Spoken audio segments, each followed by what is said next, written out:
नमस्कार साथियों, स्वागत है आप सभी का आपके अपने चैनल डीसी मैथ्स पाटन पे। डीसी मैथ्स पाटन जो आपको लगातार प्रोवाइड कर रहे हैं स्टूडेंट आपके पीएम यशस्वी योजना की जो क्लासेस हैं, मैथ्स की क्लासेस क्लास 11th के लिए, क्लास 9th के लिए, साथ ही साथ क्लास 10th, क्लास 8 के जो मैथ्स के चैप्टर वाइज सोल्यूशन वो भी हम आपको प्रोवाइड कर रहे हैं। आइए स्टूडेंट, आज के जो वीडियो लेक्चर है उसमें हम देखते हैं हमारे इस क्वेश्चन को कि इस पैटर्न का जब कभी भी आपको क्वेश्चन मिलेगा तो आप कैसे इसको हैंडल करेंगे। 100 से भी अधिक क्वेश्चन हम आपको प्रोवाइड कर चुके हैं स्टूडेंट जो क्लास 11th है उसके लिए। अगर आपने नहीं देखा है तो प्लीज जाइए, लिंक डिस्क्रिप्शन में है, प्लेलिस्ट में आपको पूरा वीडियो लेक्चर मिल जाएगा। आइए देखते हैं, जब कभी भी मिलेगा क्वेश्चन है आपका कि इसमें जो ए और बी है स्टूडेंट आपका क्या है, एक रेशनल नंबर है। रेशनल नंबर आप जानते हैं क्या, P/Q के फॉर्म में जो होगा वो आपका रेशनल नंबर है। अब यहां पे ये बताना है कि यहां पे जो ए और बी है तो उसका वैल्यू क्या होगा। वैल्यू कैसे पता चलेगा, हम सॉल्व करेंगे तभी पता चलेगा। तो हमें पता है कि स्टूडेंट जब कभी भी ऐसा हमें फॉर्म मिलता है, एक रूप मिलता है, तो हम क्या करते हैं, रेशनलाइजेशन करते हैं, हर का परिमेयीकरण करते हैं। कैसे करते हैं सर, तो a प्लस रूट बी के फॉर्म में है तो हम क्या करते हैं कि माइनस है तो 3 प्लस रूट 5, ध्यान रखिएगा यहाँ 3 माइनस रूट 5 है तो 3 प्लस रूट 5 और 3 प्लस रूट 5 का क्या कर देते हैं हम यहाँ पे अंश और हर में दोनों में मल्टीप्लाई कर देते हैं, या यूं कहें कि इसका मल्टीप्लाई एक साथ कर देते हैं। अब इसको सॉल्व करते हैं स्टूडेंट, तो सेम टर्म है आपस में मल्टीप्लाई होगा तो 3 प्लस रूट 5 का स्क्वायर मिल जाएगा। और यहां हम देख पा रहे हैं स्टूडेंट तो आपको क्या मिल रहा है, a minus b, a plus b आपस में मल्टीप्लाई होंगे। हम तो जानते हैं कि अंश का गुना अंश के साथ और हर का गुना हर के साथ, न्यूमरेटर का न्यूमरेटर के साथ, डिनोमिनेटर का डिनोमिनेटर के साथ होता है। तो यहां पे हमने बना लिया कि a minus b, a plus b is equal to a square minus b square होता है, आप सभी जानते हैं। तो ये हमारे पास आ गया है इसका जो है मान। अब आइए स्टूडेंट बढ़ते हैं आगे और इसको आगे की तरफ सॉल्व करते हैं। तो हमें मिलेगा ये a प्लस बी का होल स्क्वायर। तो a प्लस बी का होल स्क्वायर क्या होता है, a का स्क्वायर मीन्स 3 का स्क्वायर प्लस b का स्क्वायर मीन्स 5 रूट 5 का स्क्वायर प्लस 2ab। तो 2a के जगह पे है 3 और b के जगह पे है रूट 5। आगे जब सॉल्व करते हैं स्टूडेंट तो 3 का स्क्वायर 9 हो जाएगा और रूट 5 का स्क्वायर मतलब कि 5 हो जाएगा। यहाँ इधर चल रहा है a प्लस बी रूट 5 चल रहा है। आगे जब सॉल्व करते हैं तो ये हो जाएगा 9 प्लस 5 प्लस 2 इंटू 3 मतलब कि 6 रूट 5 डिवाइडेड बाय ये हो जाएगा 4 is equal to a plus b root 5। आगे सॉल्व करते हैं स्टूडेंट तो नंबर के साथ जुड़ता है और किसी भी रूट वाले 5 अगर मिल जाए, रूट 5 वाला, उसके साथ ही ऐड हो सकता है, अन्यथा नहीं। तो यहाँ पे हम देख पा रहे हैं स्टूडेंट तो 9 प्लस 5 कितना हो जाएगा 14 डिवाइडेड बाई, या एक साथ अभी हम लिख लेते हैं 6 root 5 divided by 4 is equal to a plus b root 5। आइए आगे बढ़ते हैं और इसको समझते हैं। अब इसको मैं क्या लिख सकता हूं, इसको मैं लिख सकता हूं student 14 divided by 4 plus 6 root 5 divided by 4 is equal to a plus b root 5। कैसे, क्योंकि अगर आप इसको फिर से सॉल्व करते हैं एलसीएम लेंगे तो यहीं पहुंच जाएंगे, तो इसमें कोई परेशानी वाली बात नहीं है। आइए बढ़ते हैं आगे। अब इसको जब सॉल्व करता हूं तो मैं ये 7/2 आता है, प्लस इसको जब मैं सॉल्व करता हूं तो 3 डिवाइडेड बाई 2, और यहाँ पे अगर मैं रूट 5 लिख दूं तो आप अब देख सकते हैं स्टूडेंट कि दोनों ही साइड में अगर आप कंपैरिजन करें तो यहाँ देखिए रूट 5 यहाँ भी है, रूट 5 यहाँ भी है, दिख रहा है, a यहाँ है और a यहाँ भी है। मतलब कि यहाँ पे आपके पास क्या मिल गया है, आपके पास a के जगह पे 7/2, a इज इक्वल टू आप 7/2 लिख लीजिए, और वहीं पे b इज इक्वल टू क्या है, अगर कंपैरिजन करें तो 3/2। अगर ऑप्शन की बात की जाए तो ऑप्शन में दिखाई दे रहा है क्या, ये 7/2 और 3/2, 7/2 बिल्कुल ऑप्शन नंबर बी जो है आपका करेक्ट आंसर हो जाएगा स्टूडेंट। आई होप आप लोगों को चीज़ें समझ में आ रही होंगी, क्योंकि लगातार आप लोगों का सपोर्ट बना हो स्टूडेंट, इसके लिए हम आप सभी का थैंक्स करना चाहेंगे, क्योंकि आपका जो एक कमेंट है हमें बहुत ज़्यादा मोटिवेट करता है। आप कमेंट करते रहिए स्टूडेंट, इसी तरीके से बताते रहिए क्या पसंद आ रहा है क्या नहीं पसंद आ रहा है। इसी के साथ चलिए बढ़ते हैं आगे के क्वेश्चन की तरफ। तो ये हो गया, a pair of linear equations in 2 variables can be represented by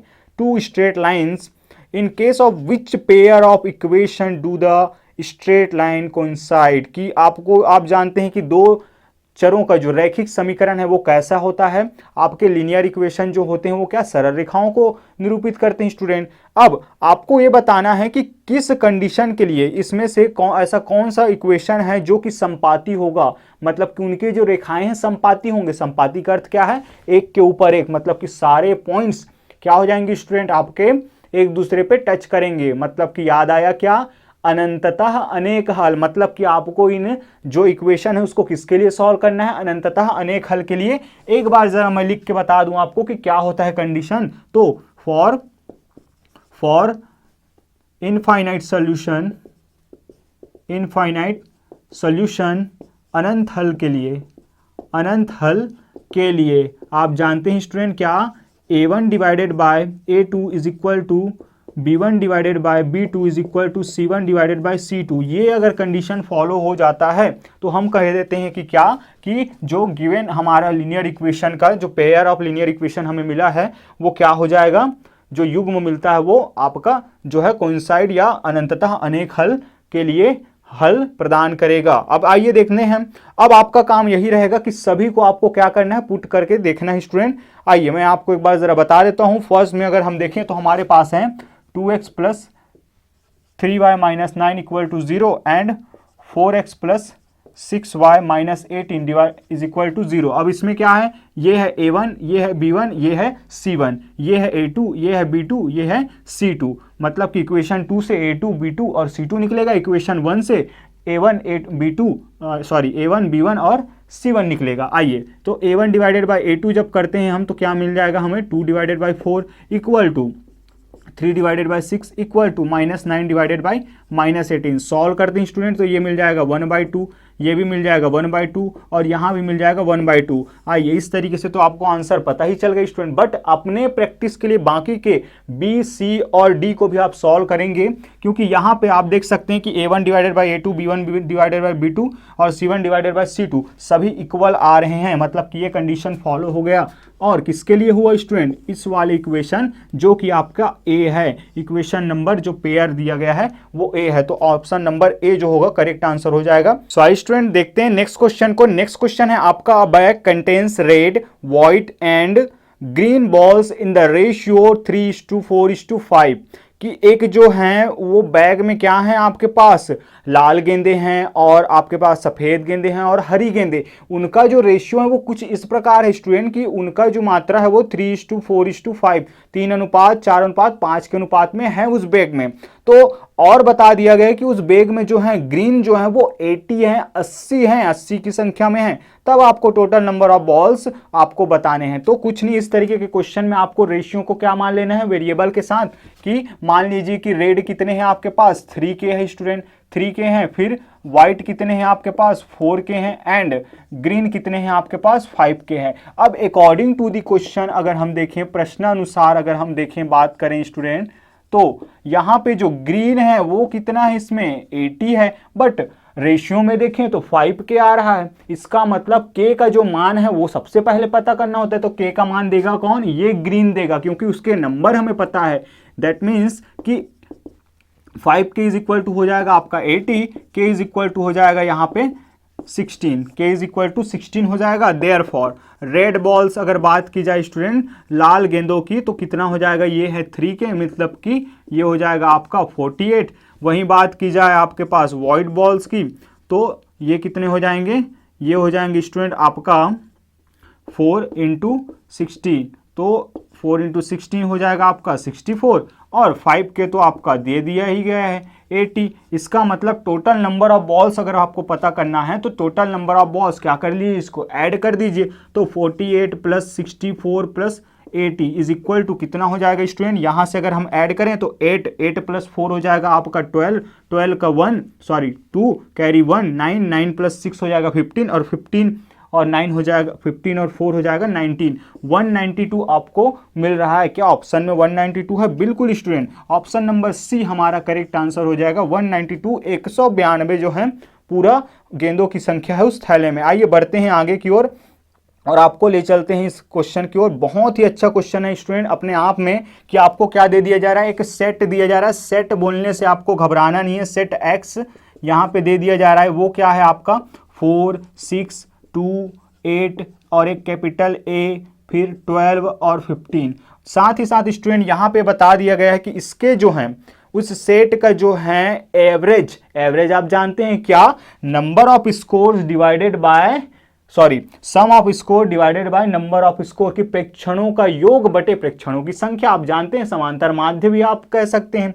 तो यहाँ पे जो है स्टूडेंट आपका क्या दे दिया गया है, ये जो है एवरेज आपका दे दिया गया है, औसत आपका दे दिया गया है, कितना है औसत, औसत यहाँ पे बता दिया गया है 8 है। आइए बढ़ते हैं आगे और इसको सॉल्व करते हैं जरा।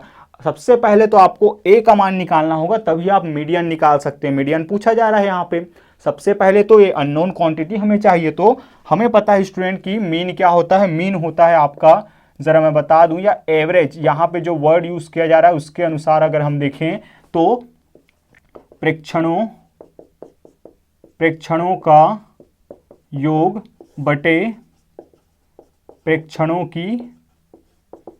प्रेक्षणों की संख्या, sum of score divided by number of scores. तो यहाँ पे हो जाएगा स्टूडेंट, अगर हम देखें तो 4 + 6 + 2 + 8 + a प्लस इधर फिर 12 + 15 डिवाइडेड बाय 8, 1 2 3 4 5 6 7 8, 8 है आपके पास टोटल, 1 2 3 4 5 6 7। कुछ भूल गए क्या? चलिए एक बार ज़रा रिवाइज कर लेते हैं, देख लेते हैं हम कि 4 6 2 8 a 12 15 एंड 10 इसको तो हम भूल रहे थे, यहाँ पे भी हम देख लेते हैं, यहाँ भी भूले हैं इसीलिए गड़बड़ हो रहा था। चलिए अब देखते हैं स्टूडेंट कि आपको जो ये एवरेज है वो कितना दे दिया गया है। ये दे दिया गया है आपका 8, ये दे दिया गया 8। इसका मतलब क्रॉस मल्टीप्लाई कीजिए तो ये हो जाएगा 64। इधर जब हम ऐड करते हैं तो हो जाएगा 4 + 6 10, 10 + 2 12, 18 सॉरी 8 हो जाएगा 20, 20 + 12 हो जाएगा 32, 32 ये 47 और ये हो जाएगा स्टूडेंट आपका कितना 57। तो 57 और कैपिटल ए तो जुड़ नहीं सकता, तो कैपिटल ए कितना हो जाएगा यहाँ पे, इस तरीके से कैपिटल ए अगर निकालूं तो 64 - 57 मीन्स ए का वैल्यू हो जाएगा स्टूडेंट आपका 7, ए का वैल्यू हो जाएगा 7। इसका मतलब अब देखिए इस ए के जगह पे मैं क्या पुट कर सकता हूँ स्टूडेंट, ध्यान से समझिए कि आपको तो कंपटीशन एग्जाम देना है तो फिर से लिखने की जरूरत नहीं। अब क्या हो जाएगा आपका स्कोर यही है, ठीक है, ए का मान निकल चुका है। या चलिए आपको कंफ्यूजन ना हो इसलिए हम एक बार जल्दी से हम इसको लिख लेते हैं, 4 6 2 8, अब 7 लिख सकते हैं हम इसके जगह पे, 12 15 एंड 10। और मीडियन निकालने के लिए आप जानते हैं कि सबसे पहले इसको क्या लिखना पड़ता है, आपको घटते क्रम में लिखना पड़ता है, डिसेंडिंग ऑर्डर में। तो बताइए क्या हो जाएगा, ये सबसे पहले लिखा जाएगा स्टूडेंट 2, फिर 4, फिर 6, फिर हो जाएगा 7, फिर हो जाएगा 8, फिर हो जाएगा 10, फिर 12, फिर 15, 1 2 3 4 5 6 7 8, ये हो गया। अब देखिए यहाँ पे आपको फाइंड करना है क्या, इसका मीडियन। और मीडियन के लिए आप जानते हैं सबसे पहले आपको देखना होता है स्टूडेंट नंबर ऑफ स्कोर्स कितने हैं, प्रेक्षणों की संख्या कितना है। तो यहाँ पे अगर हम देखें तो n कितना है स्टूडेंट, n है आपका 8, और ये जो n है वो क्या है 8, मतलब कि सम है, ये इवन है। और इवन के लिए आप जानते हैं फॉर्मूला क्या होता है मीडियन का, md = होता है n divided by 2th term, इस पद का आइटम बोल सकते हैं आप, इस पद की जो संख्या होगा वो n divided by 2th term plus n divided by 2 plus 1 nth term, 1th term divided by 2 की n/2 दोवें पद का मान तथा उससे एक अधिक पद का मान। तो यहाँ से हो जाएगा n/2, तो 8/2 करेंगे स्टूडेंट, तो n डिवाइडेड बाई 2 जब मैं निकालता हूँ 8 डिवाइडेड बाई 2 मीन्स 4th, तो 4th टर्म का मान और 5th टर्म का मान। तो 4th टर्म कौन सा है 1 2 3 4, तो यहाँ पे हो जाएगा 8 प्लस फिर 5th टर्म हो जाएगा 7 डिवाइडेड बाई, सॉरी उल्टा पुल्टा लिख लिए क्या, यहाँ से 1 2 3 4, तो 4th टर्म में कौन है 7 है और इसके बाद है 8 डिवाइडेड बाई 2, तो यहाँ से हो जाएगा 15 डिवाइडेड बाई 2 मीन्स 7.5। ऑप्शन की अगर बात की जाए तो ऑप्शन में बिल्कुल ऑप्शन नंबर ए आपका करेक्ट आंसर हो जाएगा स्टूडेंट। आई होप आप लोगों को चीज़ें समझ में आ रही होंगी। दो चीज़ें निकालना था, दिया गया था क्या मीन, और निकालना क्या है आपको मीडियन। माध्य दिया गया था और आपको क्या निकालना है माध्यिका, औसत दिया गया था और माध्यिका आपको पूछा गया स्टूडेंट। तो इसलिए इन नामों को आपको ध्यान रखना है, बहुत ज़्यादा ध्यानपूर्वक आपको याद रखने की आवश्यकता है कि इसी माध्य को, इसी समांतर माध्य को, जी नाम बताते जा रहा हूँ, माध्य के नाम से जाना जाता है, औसत के नाम से भी जान सकते हैं आप, और समांतर माध्य के नाम से भी जान सकते हैं। सब में एक ही काम करना होता है जब नॉर्मल हमें डेटा मिलता है। तो चलिए आगे बढ़ते हैं और आपके अगले क्वेश्चन आ रहा है, बहुत ही अच्छा क्वेश्चन है स्टूडेंट, छोटा सा क्वेश्चन है और लेकिन बहुत कुछ सिखाने वाला ये। तो बढ़ते हैं आगे की ओर और देखते हैं इस क्वेश्चन को। सो नेक्स्ट क्वेश्चन स्टूडेंट, बहुत ही शानदार क्वेश्चन, जैसा कि मैंने कहा कि अपने आप में बहुत कुछ सिखाने वाला, आगे आने वाले क्वेश्चन आपके कॉन्सेप्ट को बहुत क्लियर करने वाले हैं स्टूडेंट। सो बने रहिए हमारे साथ, बहुत ही शानदार क्वेश्चन मैं आपको प्रोवाइड कर रहा हूं, इनका प्रैक्टिस आप जरूर से करेंगे। चलिए, if vertical pole of height 9 metre, एक 9 मीटर का क्या है, वर्टिकल पोल है, मतलब कि सीधी ऊर्ध्वाधर खड़ी हुई जो है पोल है आपके पास, स्तंभ है, उसमें से जो है शैडो जो है आगे की तरफ बनता है स्टूडेंट, जिसकी लंबाई क्या है 3√3 metre long on the ground, then the angle of elevation of the sun is, की एंगल ऑफ एलिवेशन बताना है, उन्नयन कोण बताना है, सन से जो बनने वाला उन्नयन कोण है वो। आपको पता है कि ऊपर से जब नीचे, मतलब कि यहाँ पे जो बनने वाला एंगल स्टूडेंट वो हमें बताना है। मान लीजिए कि ये सन है, ये पोल है 9 मीटर का और यहाँ तक उसका क्या होता है, बी से लेकर सी तक आपका जो है शेडो, मतलब कि छाया बनती है।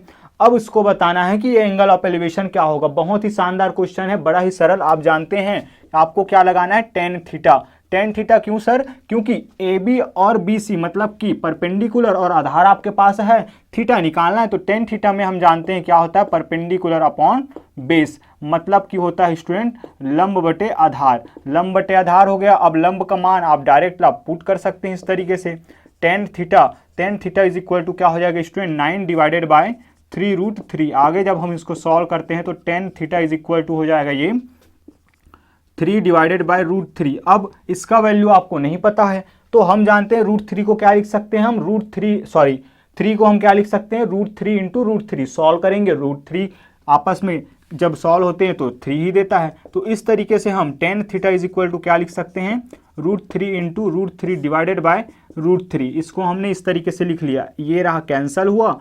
अब स्टूडेंट आपके पास केवल √3 बच जाएगा और √3 का वैल्यू टेन थीटा के लिए क्या होता है आप जानते हैं क्या, टेन 60 डिग्री का वैल्यू जो होता है वो होता है आपका क्या, √3। इस तरीके से जब कंपैरिजन करते हैं तो थीटा इज इक्वल टू क्या आ जाता है आपके पास, 60 डिग्री आ जाता है। ऑप्शन की बात की जाए तो ऑप्शन नंबर है आपका सी, बिल्कुल option number C correct answer है। आइए बढ़ते हैं आगे स्टूडेंट और देखते हैं, बहुत ही अच्छा क्वेश्चन है। If the distance between the 2 points, आप जानते हैं इसका फॉर्मूला भी आप जानते हैं कि पॉइंट्स क्या है आपके पास, -1 -2 एंड 2, x इज 5, कि 5 आपके पास है। Then one of the values of x is, कि आपको दो बिंदुओं के बीच की दूरी बता दी गई स्टूडेंट, मैंने x1 x2 y1 y2 लिख लिया है। साथ ही साथ ये जो d का मान है वो भी आपको प्रोवाइडेड है यहाँ पे, तो ये कितना है 5 है। इस तरीके से अब हम आगे सॉल्व करते हैं तो x2 मतलब कि 2 माइनस -1 तो ये हो जाएगा +1 प्लस y2 माइनस y1, तो y2 है स्टूडेंट आपका x minus y2 minus y1, तो माइनस और माइनस क्या हो जाएगा प्लस, तो x2 का होल स्क्वायर। आई होप आप लोगों को चीज़ें क्लियर हो रही होंगी, क्योंकि ये बहुत कॉमन हो गए स्टूडेंट आपके लिए। इस तरीके के पैटर्न और भी कर चुके हैं, लेकिन आपके लिए क्वेश्चन अलग है, आपके जो सोल्यूशन में यूज होने वाला है जो आपका जो फॉर्मूला है वो सेम है स्टूडेंट, लेकिन पैटर्न जो है सेम है और क्वेश्चन अलग है। इसका प्रैक्टिस आप जरूर करेंगे। चलिए इस तरीके से जब हम आगे सॉल्व करते हैं स्टूडेंट, आपको ध्यान रखना है इस बात का कि आपको इसको तो सॉल्व करना बट ओपन नहीं करना स्टूडेंट। क्यों ओपन नहीं करना, जैसे आप ओपन करेंगे तो आपसे चीजें बिगड़ना स्टार्ट हो जाएगा। क्यों, क्योंकि यहाँ पे रूट लगा है, इधर रूट नहीं लगा है, तो क्यों ना हम दोनों तरफ का स्क्वायर कर देते हैं। दोनों तरफ का जब वर्ग कर देंगे स्टूडेंट तो आप जानते हैं कि वर्ग से वर्गमूल कैंसिल हो जाएगा और इधर 5 का वर्ग कितना हो जाएगा 25।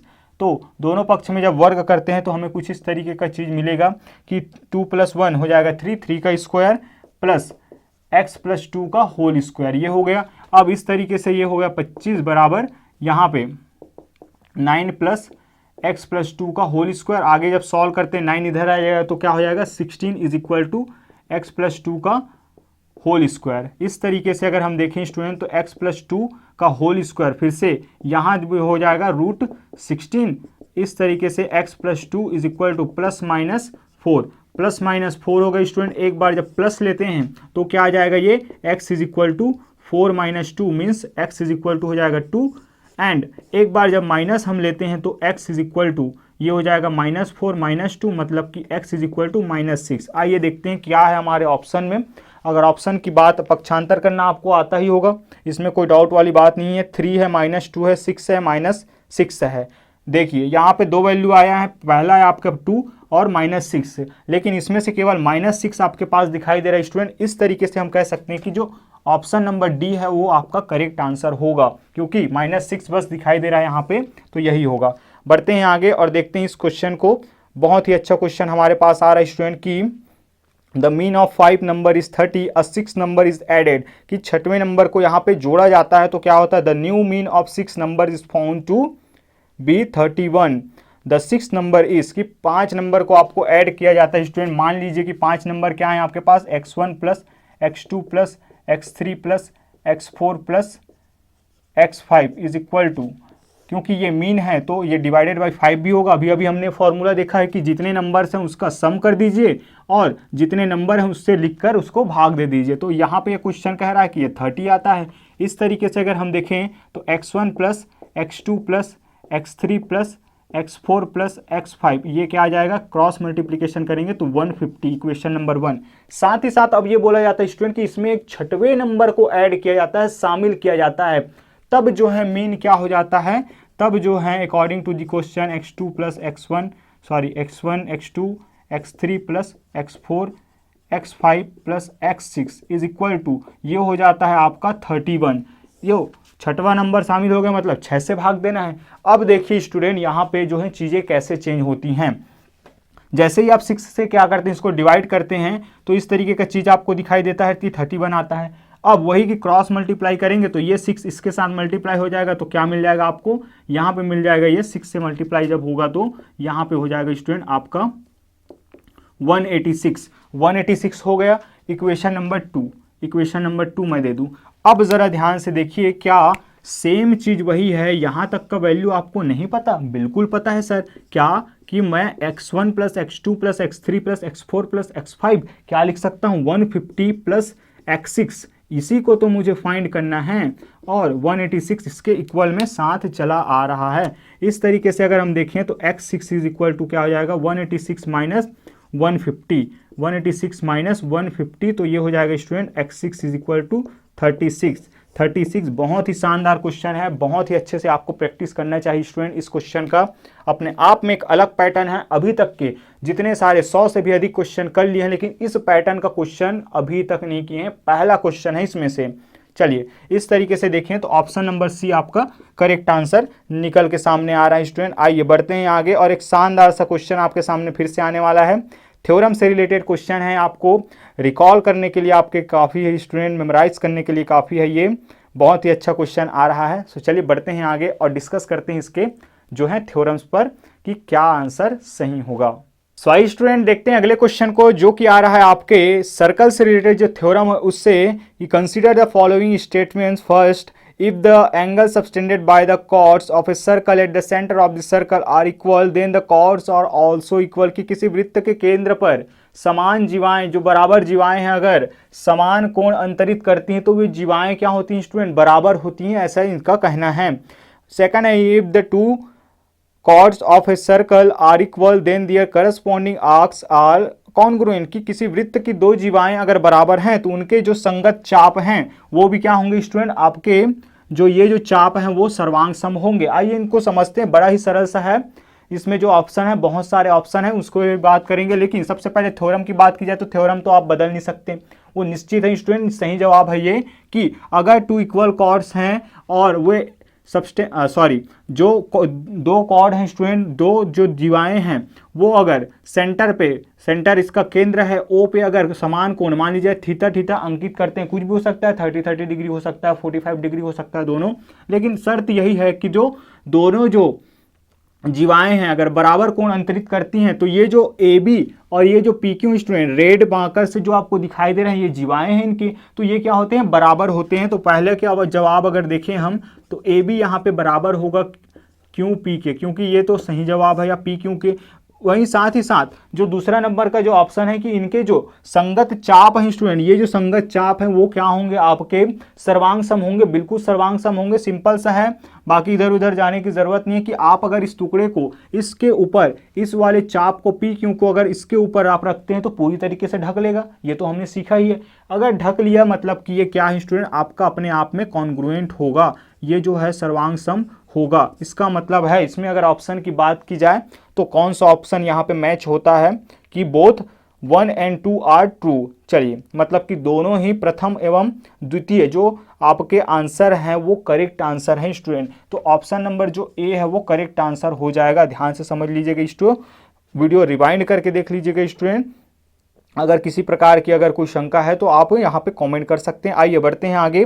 Area of a rhombus whose length of diagonals are 9 centimetre and 12 centimetres respectively is, कि आपको एरिया ऑफ ट्रायंगल रोम्बस बताना है, समचतुर्भुज का जो क्षेत्रफल है वो बताना है, जबकि विकर्णों की लंबाई आपके पास दिया गया है। और समचतुर्भुज की क्षेत्रफल निकालने के लिए सबसे इंपॉर्टेंट क्या है, विकर्ण ही तो चाहिए। तो ये जो हो जाएगा स्टूडेंट आपका, अगर एरिया की बात की जाए तो ये होता है 1/2 या half into D1 into D2। Sir ये D1 और D2 क्या है, यही है स्टूडेंट आपके डायगोनल्स कि D1 यहाँ पे 1/2 इंटू D1 का मान अगर दे दिया जाए, कितना दे दिया है 9 सेंटीमीटर इंटू ये दे दिया है 12 सेंटीमीटर। सॉल्व करेंगे स्टूडेंट, 1 2 1 ज़ा 2 एंड ये 6 टाइम तो 9 6 हो जाएगा, फिर ये 54। तो 54 सेंटीमीटर स्क्वायर आया है। ऑप्शन की बात की जाए तो बिल्कुल यहाँ पे दिखा जाए तो ऑप्शन नंबर सी आपका करेक्ट आंसर है। आइए बढ़ते हैं स्टूडेंट आगे। आगे के क्वेश्चन बहुत ही शानदार ये क्वेश्चन है कि if the 8th term of an AP arithmetic progression is 51 and 5th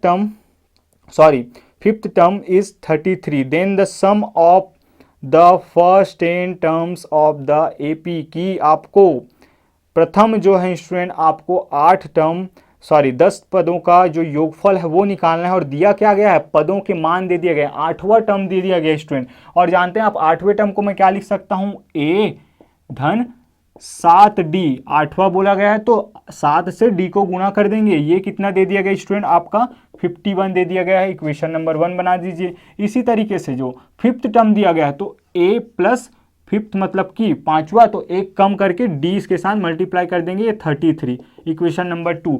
अब जरा बताइए, आप जानते हैं सम का फॉर्मूला क्या होता है, Sn = n/2 इंटू आपका 2a + n-1 इंटू D। यहाँ पे तो a और d हमें पता ही नहीं है, इसलिए ये दोनों इक्वेशन दिए गए हैं, क्योंकि दो इक्वेशन मतलब कि दो अननोन वेरिएबल्स का हमें मान मिल जाएगा। इसको अगर हम सब्ट्रैक्ट करते हैं स्टूडेंट, अगर ये चीज़ें नहीं समझ आ रही हो तो बिल्कुल एक बार ध्यान से समझ लीजिएगा स्टूडेंट कि हम जानते हैं कि अगर इसके व्यापक रूप में हम जाते हैं तो इस तरीके का केस हमें मिलता है। या फिर आप इस वाले फॉर्मूले से भी जा सकते हैं कि nth टर्म बराबर an = क्या, a + n-1 into D। a के जगह पे अगर n के जगह पे आप 8 पुट करेंगे तो अंत में आप यहीं पहुंच जाएंगे, वरना अगर आपको ये याद है तो बहुत ही सरलता से ये बन जाएगा। चलिए फिर से चलिए माइनस करेंगे, ये तो हो जाएंगे कैंसल, यहाँ पे माइनस साइन, ये माइनस साइन, ये माइनस साइन, यहाँ पे क्या हो जाएगा, ये यहाँ पे हो जाएगा 3D इस इक्वल टू, यहाँ पे अगर माइनस करते हैं स्टूडेंट तो 11 माइनस 3 करेंगे तो 8 आ जाएगा, ये हो जाएगा 18। D = हो जाएगा 6, D = 6। अगर D का मान किसी भी इक्वेशन में पुट कर देते हैं तो हमें दूसरा मान मिल जाएगा। तो इस तरीके से यहाँ पे अगर a + 7 × 6 = 51, तो यहाँ पे a + 42 और 42 जब चल के इधर जाएगा तो ये क्या हो जाएगा स्टूडेंट, यहाँ पे 51 में माइनस हो जाएगा। इस तरीके से a बराबर हो जाएगा आपका 9। a बराबर क्या हो जाएगा 9 आपको मिल गया। अब देखिए आपको क्या निकालना है, प्रथम 10 पदों का योगफल। और आप जानते हैं क्या होता है, nth टर्म का जो सम होता है n/2, ये होता है 2a + n-1 into D bracket close. आइए यहाँ पे मान रख देते हैं s 10 तक हमें निकालना है, तो 10/2, यहाँ पे 2 इंटू a का मान है 9 प्लस यहाँ पे 10-1 मीन्स 9 इंटू D का मान है 6। आगे जब सॉल्व करते हैं स्टूडेंट तो ये हो जाएगा कितना 5, 10/2 5 हो जाएगा। इस तरीके से s10 = 5 इंटू ये दोनों हो जाएगा 18, यहाँ पे मैं लिख लेता हूँ 18, और ये हो जाएगा आपका 9 6 हो जाएगा आपका 54। इसको जब ऐड करते हैं तो ये हो जाएगा आपका 72। इस तरीके से एस 10 का मान हो जाएगा 5 दूना 10, 10 1 5 7 35 और 1 36, ये हो जाएगा 360 हो जाएगा स्टूडेंट। मतलब कि 10 पदों का जो योगफल है वो कितना आ जाएगा 360। बिल्कुल ऑप्शन नंबर डी आपका करेक्ट आंसर है। ऑप्शन नंबर डी आपका करेक्ट आंसर है स्टूडेंट। आइए बढ़ते हैं आगे की ओर और आगे के क्वेश्चन को देखते हैं स्टूडेंट। बहुत ही शानदार क्वेश्चन आपको मिलने वाला है यहाँ पे। चलिए नेक्स्ट क्वेश्चन की बात की जाए तो the perimeter of a rectangle is 90 centimetres and its breadth is 15 centimetre, what is the area of the rectangle. कि आपको दिया जा रहा है स्टूडेंट कि एक आयताकार जो है, आयत का जो परिमाप है वो 90 सेंटीमीटर है और चौड़ाई आपको बता दी गई है 15 सेंटीमीटर, और पूछा क्या जा रहा है उस पर ध्यान दीजिए। क्या आपको पूछा जा रहा है एरिया, और एरिया क्या होता है रेक्टेंगल का, लेंथ इनटू ब्रेथ, और लेंथ तो है नहीं आपको, तो यही आपको मिलने वाला है कि गिवन डेटा अगर बात की जाए, गिवन डेटा तो रेक्टेंगल का जो है आपको क्या दिया जा रहा है स्टूडेंट, आपको एरिया परिमाप दिया जा रहा है कितना 90 सेंटीमीटर दिया जा रहा है, 90 सेंटीमीटर दिया जा रहा है। और यहाँ पे जो है आपको ब्रेथ दे दिया जा रहा है स्टूडेंट, ब्रेथ क्या दे दिया जा रहा है वो 15 सेंटीमीटर। तो अगर हम इसको सॉल्व करते हैं तो 2 जब इधर चला जाएगा तो यहाँ पे अगर हम वैल्यू रखें तो l प्लस बी के जगह पे मैं 15 रख सकता हूँ। इधर अगर 2 जाएगा तो 2 डिवाइड करेगा इसको तो क्या बन जाएगा आपके पास 45 बन जाएगा।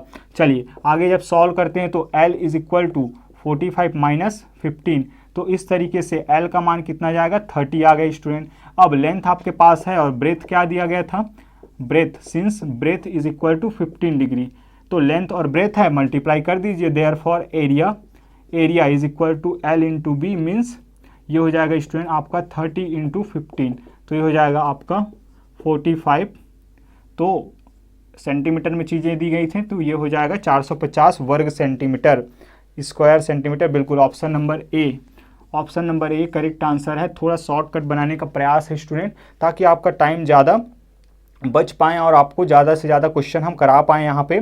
चलिए इस तरीके से अगर देखें, कोई भी अगर शंका हो तो आप पूछ सकते हैं, कमेंट में पूछ सकते हैं, कोई दिक्कत वाली बात नहीं। आइए बढ़ते हैं आगे स्टूडेंट, देखते हैं 2 triangles ABC and DEF are similar. Similar जैसे ही ये कहा तो पहली बात तो ये कि 2 ट्रायंगल आपके पास होना चाहिए स्टूडेंट। मान लीजिए कि ये क्या है, 2 ट्रायंगल्स हैं ABC और ये जो है सिमिलर हैं किसके, एक दूसरा ट्रायंगल ध्यान से समझिए इसके DEF से, DEF से क्या है सिमिलर हैं दोनों ट्रायंगल DEF, ये सिमिलर हैं। अब इसके लिए कुछ केस दिया गया है कि एंगल A जो है एंगल D के आपके इक्वल है, एंगल B जो है एंगल E के इक्वल है, साथ ही साथ एंगल C जो है एंगल F के इक्वल है। तब आपको जो ऑप्शन दिखाई दे रहे हैं उसमें से एक सही आंसर को चूज करना है कि और कैसे हम लिख सकते हैं।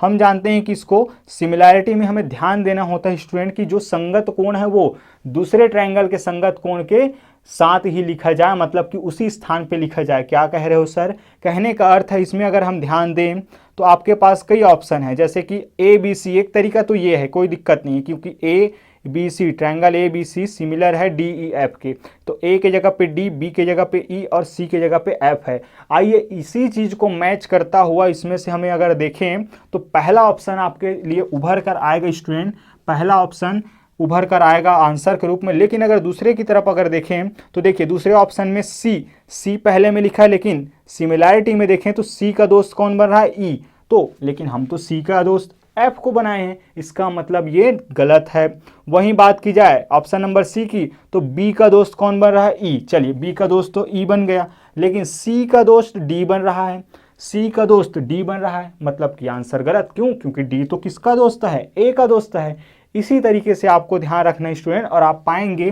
कि इसको और कैसे लिख सकते हैं कि ट्रायंगल CAB सिमिलर है, आपके समरूप हैं ट्रायंगल FDE के।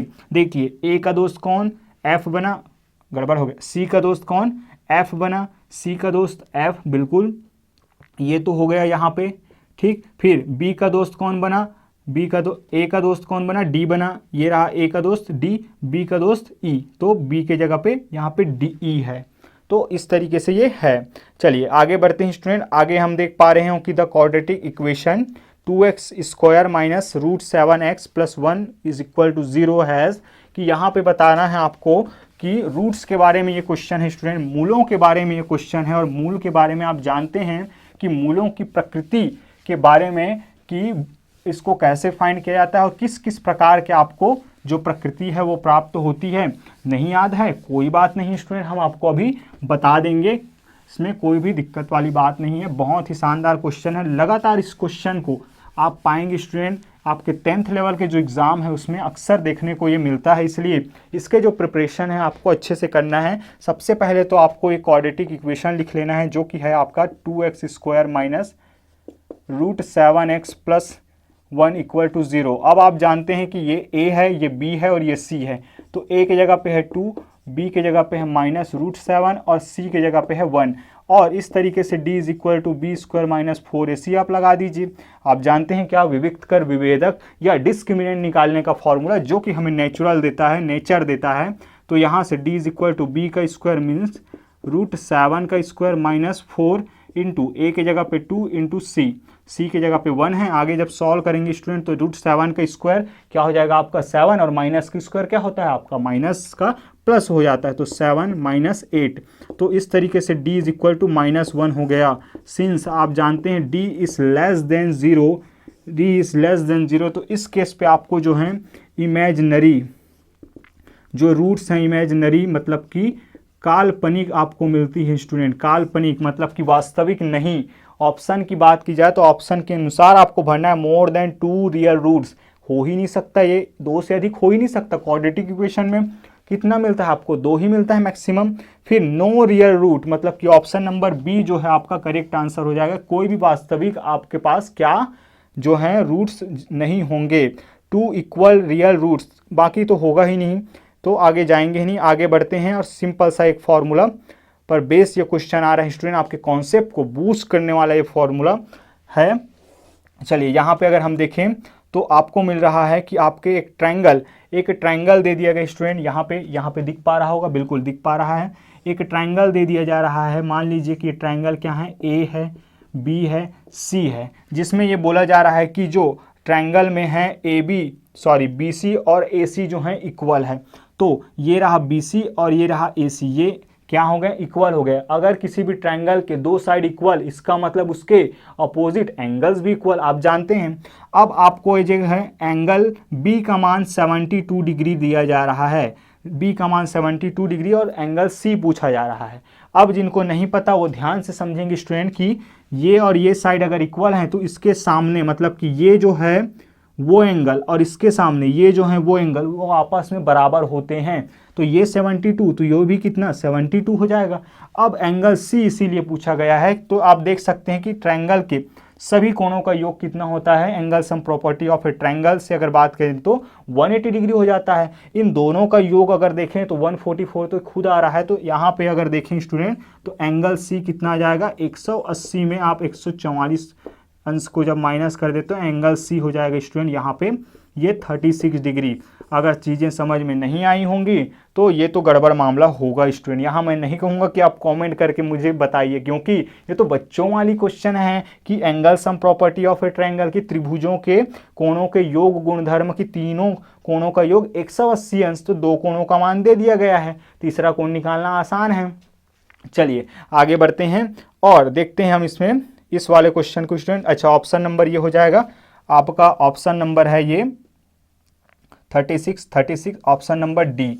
अब इस क्वेश्चन को आपको थोड़ा सा ध्यान देने की आवश्यकता है, थोड़ा नहीं बहुत ही ज़्यादा। अगर देखें तो अब if the complement of an angle is 1/5 of its supplement then the angle is, कि किसी कोण के पूरक कोण उसके समपूरक कोण का क्या है 1/5 है स्टूडेंट। तो आपको उसको क्या निकालना है, उस कोण को निकालना है। तो हम जानते हैं कि नहीं पता तो क्या मान लेंगे हम, x मान लीजिए, तो कोण दिया है थीटा मान लेते हैं कि लेट एंगल बी x, माना कि एंगल क्या है, चलिए थोड़ा थीटा लगा देते हैं, थीटा में अच्छा लगता है। अब वो एंगल क्या है, थीटा है। अब थीटा का आपको कॉम्प्लीमेंट निकालना है, पूरक निकालना है, तो आपको क्या लिखना है, कॉम्प्लीमेंट ऑफ थीटा, कि थीटा का पूरक कोण। तो हम जानते हैं कि थीटा में कुछ जुड़ा होगा स्टूडेंट, तो 90 अंश आएगा। तो क्यों ना मैं 90 अंश में थीटा माइनस कर दूं, तो बचा हुआ भाग वही एंगल होगा जिसकी हमें तलाश है। तो ये हो जाएगा 90 डिग्री माइनस थीटा। इसी तरीके से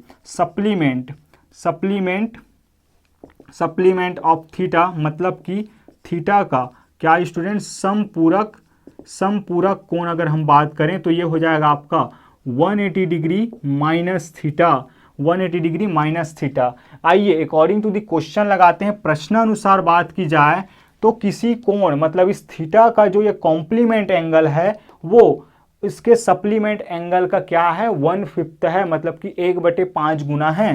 तो 90 डिग्री माइनस थीटा जो है 1/5 गुना है 180 ऋण थीटा, मतलब कि इसके सप्लीमेंट समपूरक कोण के।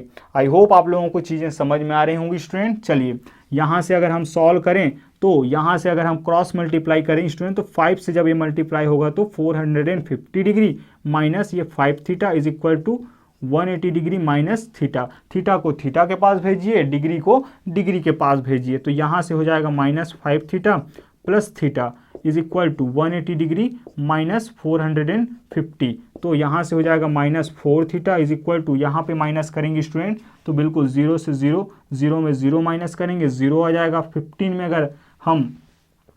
में अगर 8 माइनस करते हैं तो यहाँ पे आ जाएगा 7 आ जाएगा, फिर 3 में तो 270 डिग्री। तो यहाँ से अगर हम देखें यहाँ पे क्या हो जाएगा माइनस यहाँ माइनस आएगा क्योंकि बड़े के साथ माइनस है, तो माइनस और माइनस यहाँ पे कैंसल।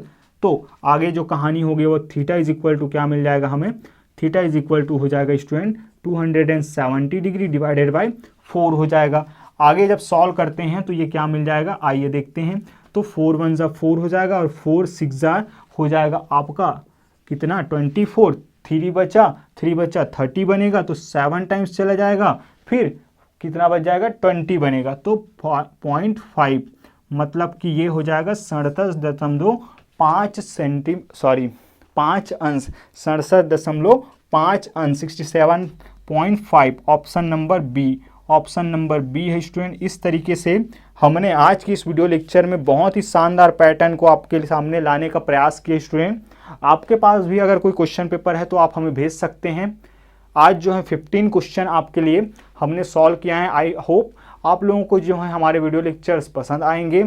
इसी के साथ आप सभी का फिर से हम धन्यवाद करना चाहेंगे स्टूडेंट। लगातार आप साथ बनाए हुए हैं, आपके जो कमेंट्स हैं वो हमें लगातार मोटिवेट कर रहे हैं स्टूडेंट। तभी तो हम आपके लिए जो है निरंतर हम प्रयास करें कि अच्छे से अच्छे क्वेश्चन आपको प्रोवाइड कर सकें, क्योंकि 29 सितंबर का जो डेट है वो पास आ चुका है, आपके एग्ज़ाम के जो है डेट पास आ चुका है। सो बने रहिए स्टूडेंट हमारे साथ, क्योंकि एग्ज़ाम के बाद हम आपके जो होम एग्ज़ाम या आपके जो स्कूल एग्ज़ाम है उसकी भी तैयारी करवाने वाले हैं। वीडियो लेक्चर्स आपको प्रोवाइड करेंगे, साथ आपका बना हुआ है, इसीलिए हम लगातार ये मोटिवेट हो रहे हैं स्टूडेंट। चलिए अपना स्वास्थ्य का ख्याल रखिए, प्रैक्टिस पर ध्यान दीजिए। मिलते हैं हम नेक्स्ट वीडियो लेक्चर में बहुत जल्द। तब तक के लिए बाय बाय, जय हिंद।